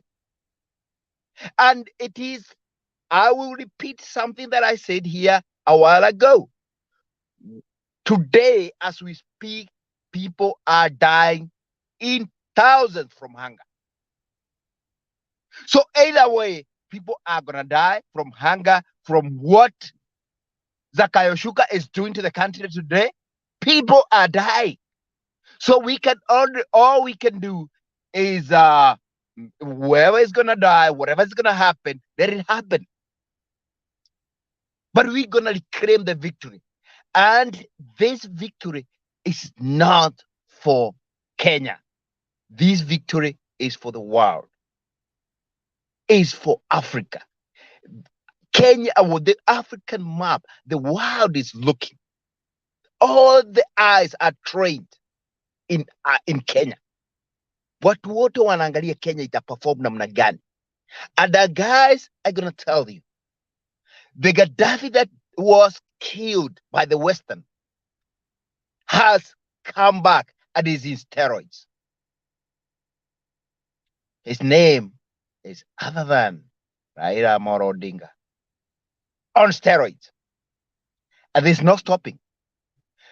The government that is there, the fake, illegitimate government that is there, is going to realize sooner than later. The only thing that they could do is give that power to the owner. Give that ngobe to the owner. Is it going to happen? I don't think so. Is it going to happen by him allowing it? I don't think so. So the power of the force has to be used. I want to say what the Azimio, and I think Raila is doing. Raila could have used, especially the last occasion, the Jarakaranda occasion, and stormed the State House. But he's smarter than that. He is way smarter than that. The whole country has to be together. All parts of the country has to be in this. We have all to be united. Everybody has to know why we are doing it. The world has to be given a time. Ni kama vile tu sisi wa Kristo tunapewa wakati wa kutubu madhambi zetu before our time comes. This is a small window. And when the whole country knows, and actually, because most of the people in the country, they need to be educated. What these rallies are all about is their education. And once everybody educated and we are all on the same page, then boom, we're going to get the power. The method, I don't know the method that will be used. I only know it's not going to be rahisi. It's not going to be easy. Power is taken, it's not given. We have been told that multiple times. Power we will take. Thank you so much. Thank you, Resist. We really appreciate. Mr. Chair, I'm about to return it to you. I want to appreciate what Resist has said. He said very, things that Kenyans need to really understand of what they're talking about and what is really happening with their countries.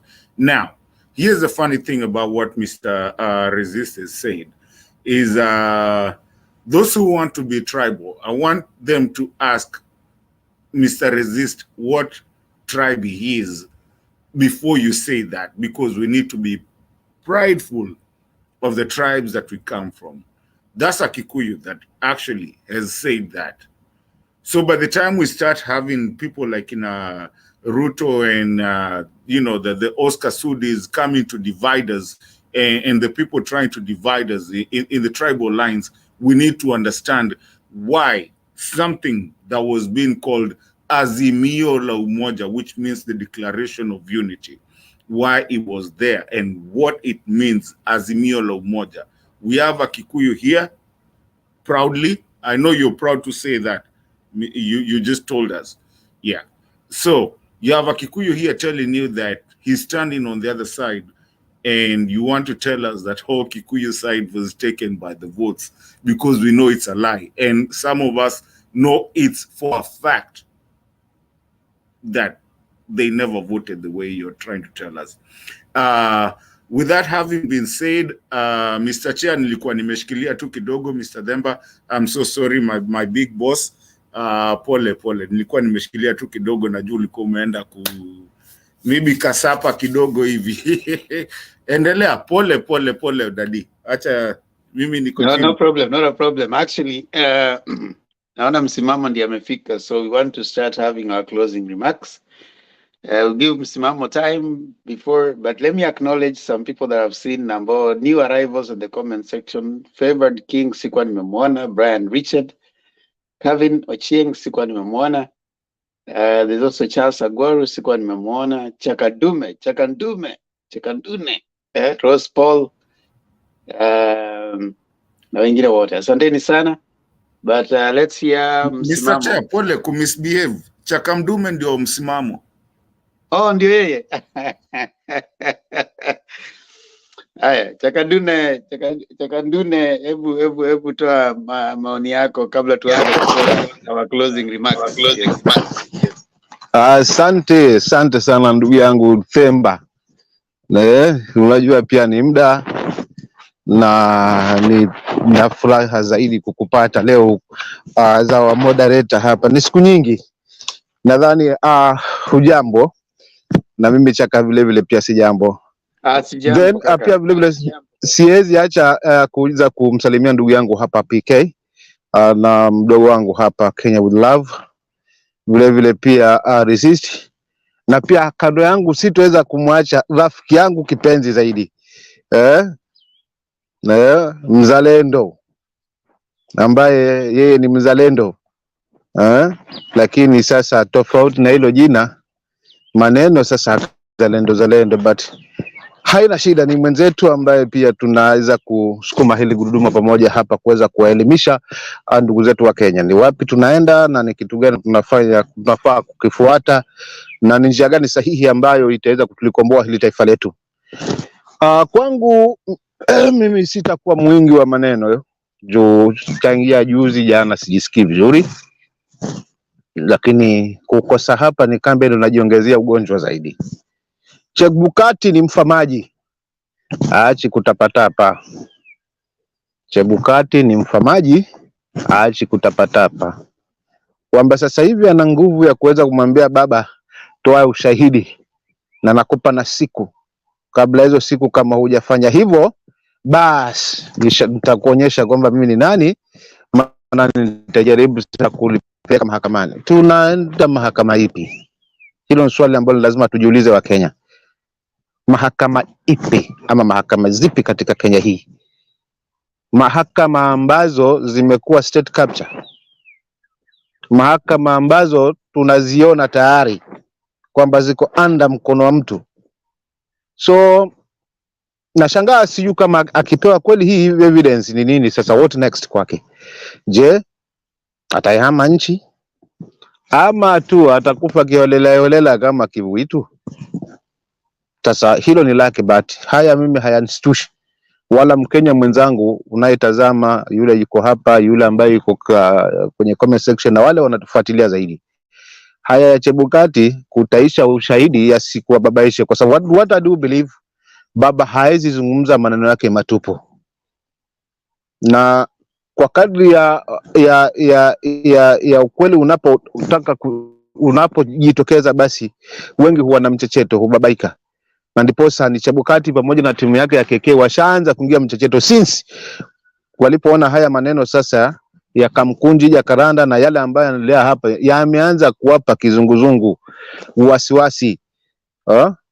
Kwa hivyo msijali wa Kenya wenzangu, kitu tu ni kusimama kwa pamoja na kuhakikisha kwamba huyu mbuzi all in all anaregea kwa mwenye mbuzi. Hakuna haja tuende uchaguzi wa 2027 tukiwa hakika hali ni kama hii, kura yetu itakuwa haina sauti. Swala la ukabila kulimaliza hapa tema. Na ndugu zangu mko hapa, sio kama mtakubaliana na mimi kwa maneno yangu na uchache wangu wa elimu, lakini I do believe kwamba kumaliza swala hili la ukabila, kwanza tukumbuke kwamba Azimio was the only way. Hiyo ndio ilikuwa njia pekee. Maana mzizi wa Azimio basi ilikuwa ni kuhakikisha kwamba tunawaunganisha Wakenya wote, kabila zote kuwa pamoja, ili kuhakikisha kwamba hakuna mtu ambaye anajihisi kwamba Kenya hii ameachwa nje. Na tuanze kutoa katika huu uongozi kutoka kwa kabila mbili since 60s mpaka sasa hivi, hakikisha kwamba pia unaweza enda hata kwa kabila zingine ndogo ndogo, ili mradi mtu yuko na maoni, ili mradi ni mtu ambaye ana utu wa kuongoza. So swala la ukabila sasa hivi tumepewa sisi wananchi tuanze kulimaliza ni kwa sasa hivi, kwa kushirikiana kwetu pamoja na kuhakikisha kwamba haya maneno ambayo tunayo hapa ni yetu sisi wala si ya Raila, na tumjibu Bwana Ruto kwamba haya maneno, wacha kumlaumu Raila, wacha kumlaumu Uhuru, ni sisi wa Kenya, kutokana na picha ambayo umetupa ndani ya miezi mitano ya uongozi wako kwamba Mkenya hana matumaini. Kila nashuhudia hapa sasa ni nshuru, kila nashuhudia hapa sasa ni kubebeshwa mzigo wa harama ya maisha, kila nashuhudia hapa ni kwamba sasa hivi wazee ambao walikuwa wakipata shilingi 2-3 katika mwezi angalau ziwasaidie wazee pesa zimeingia mitini.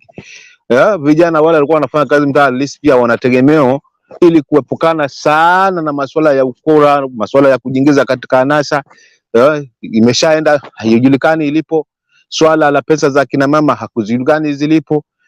Sasa ni mambo mengi ambayo Wakenya sisi ambao haswa ni wazalendo na wenye kuitakia nchi yetu tumegundua kwamba huu sio mrengo zaidi, sio njia sahihi, na sio njia itakayotupeleka mahali ili tujivunie katika vizazi vya sasa na vile vinavyokuja. So kwa hiyo mimi tu ni mjibu Rais Ruto ambaye ni rais wa mimi nitasimama kwa Azimio kwamba mimi simtambui na I don't tambui hii serikali, na ninazo sababu ambazo nitasema kwa nini sitambui. Kwa hiyo Wakenya ambao tunazungumza kundi, unampitishia tu Raila kwa sababu tunamuona yeye ndio mwenye hii roho ya kuweza kusimama na sisi. Lakini kama ni mashambulizi yaachwe. Kenya Kwanza isipeleke mashambulizi kwa Raila na Uhuru, walete mashambulizi kwa Wakenya, kwa sababu kile kinazungumziwa pale, vita vikubwa ni kaidi baina ya sisi wananchi wa Kenya. Tunaona huu mzigo tunaobebeshwa dhidi ya hii serikali ambayo iliingia kwenye mamlaka kwa mlango wa nyuma. So kama ni mashambulizi yasitokee huko, yaje back kwetu, direct kwetu haswa, kwa sababu amini haya mapinduzi ama hii tunaendea ni kwa ajili yetu sisi wa Kenya. So Raila yeye yuko na miaka 78, of which end time yaweza sema mimi naachana na siasa, but this will not stop Kenyans ambao wanaona huu mzigo. Kusema kweli, hatuwezi enda election kila mwaka, mwisho wa siku tunagundua kuna makosa ambayo yapo lakini tuwe kila siku ni watu wa let's accept and move on, kwa sababu tayari mtu ashaapishwa na lazima mzoee huyo. Kisha hatuwezi enda pale. Wakenya ambao wanaiona huu mzigo kwa sasa hivi na wamechoshwa haswa, wakile wanahitaji ni kuhakikisha kura yao inazungumza pale debeni. Kile wanachagua ndo kile wanapata. Siku naingia watu wengine hapo katikati wenye uchu na madaraka, walafi na pesa, wanatuharibia. Kile ambacho tumechagua sicho, na kile ambacho tunapewa sicho tunachokipata. Kuna simamisha mtu mwingine ambaye either pengine kwa pesa yake ama kwa mipango yake mwingine amesimama pale kwa kiongozi. So vita vyetu hapa ni vya mwananchi. Kwa hiyo KK, wacheni kusumbuana na Raila, wacheni kusumbuana na Uhuru. Lawama hizi hazitafika mwisho. Kujaribu kupaka matope alafu kutufumba kitambaa cha macho wakati mnatubebesha ushuru. Tunamnani mnatubebesha mzigo. Just imagine sasa hivi Temba mimi nikutumia 10,000 basi itaonekana hazijajulikana kwamba hizo pesa zangu 10,000 nimekutumia either ni za biashara ama ni za school fees ama pengine ama umenitumia ama ni za kupeleka mtoto hospitali. Kile kitaonekana pale kwamba hii ni pesa ni ya faida, watu wanakata. Yani vitu vya ajabu ajabu. Vya ajabu ajabu. Na hata kama ni kujenga uchumi, lakini si hivyo. Hii taxation imekuwa too much. Kiasi kwamba inanitia wasiwasi kwamba je, hai serikali ni mahali tu wanamilika mahali watapata pesa na wajiongezee katika mfuko yao. Kwa maana kama wangekuwa hakika kweli wana nia nzuri haswa, kutoa ushuru si shida kwa Kenya wala maana ndio kujenga nchi. Lakini kutoka watoe subsidy hizi ambazo zilikuwa zipo. Hii pesa hatujaiona ikifanya angalau ya maana la kumsaidia mwananchi kwamba ndio tulitoa subsidy ya unga, mnanunua kweli unga juu, lakini hii pesa imeenda hapa. Ni kweli tumeondoa subsidy ya mafuta, lakini hii pesa inafanya hapa. Tumeondoa pesa za wazee, lakini zinafanya hapa. Kuondoa pesa ya kazi mtaani, lakini hii pesa tunaona at least, lakini we don't see. Ni wingi tu kwamba hii pesa sisi hatutakopa na wakati watu wanakopa. Hatutakopa madeni, ni vitu ambavyo ni lawama zisizokuwa na msingi. So kwa kweli mtu kama si yake na ushindi si wake, huwa Mungu ana njia nyingi za kuweza kumsambaratisha. So what we need, let's come together na tumalizane na hii swala la ukabila, kwa sababu kwa kushikana kabila zote pamoja Temba na ndugu zangu hapa, hakika ndio mwanzo wa kuweza kulimaliza hili donda la ukabila. Maana wakati tutakapopata huu uongozi, kila mtu atajisikia yes ni part wa hii nchi. Na imani hakika hili si utani. Kama yalikuwa utani wakati huo, ni wakati wananchi ndo wenye kusema. Wananchi ndo tutazungumza na ndo ambao tunaumia. Hilo tu ndo litakulichangia ndugu zangu kwa leo. Asanteni kwa hii nafasi mlionipa. Sala inshallah, asante sana. Chaka ndume msimamo. Yani hivi hata mimi nafaa nibadilishe jina, manake hata jamaa wangu Mato amekuja na nyingine mpya sasa 2023. Acha nami pia niende nitafute jina ambalo lita Temba kidogo, kuna kakitu nilikuwa nimekasahau. Kindly ndugu yangu kidogo tu.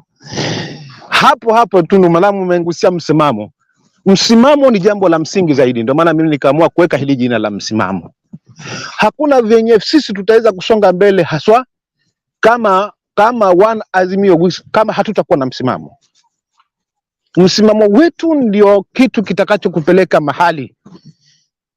Kwa hiyo ni wakati wa kuanza kuwachagua wale ambao wako na msimamo kamili. Hata wabaki 2 watatu, tutajua hawa ndo wenzetu.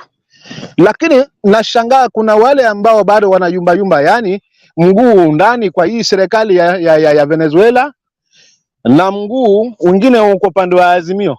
Wapo wana Azimio, haswa viongozi especially wabunge. Please, kama unaona hii rejimu inakufaa kwa sababu unaongozwa unakamaza mshahara, ingia. Haina haja kesho umesimamishwa ni minority leader katika event ya Kenya Kwanza, hapo umepewa heshima, tena ukitoka katika hiyo unarudi tena back to us. Mimi hiyo kitu iliniuma na singebadilisha hii jina. Ni hiyo event ilikaa Mombasa hapo, kuona wanaazimio tena vigogo wakipewa sifa haswa Kwa hivyo hapa tuko na minority leader na hapa tuko na sijui nani na majority leader, hapa tuko na mbunge sifu. Hivi vitu vinyuma, kama ni kuamua kwamba hii serikali hatuitambui, haina haja tuingie katika event zozote za hii serikali hii ya Venezuela. Ndio maana nikasema jamani, tuwe na msimamo. Asante Temba kwa kuongezea hapo.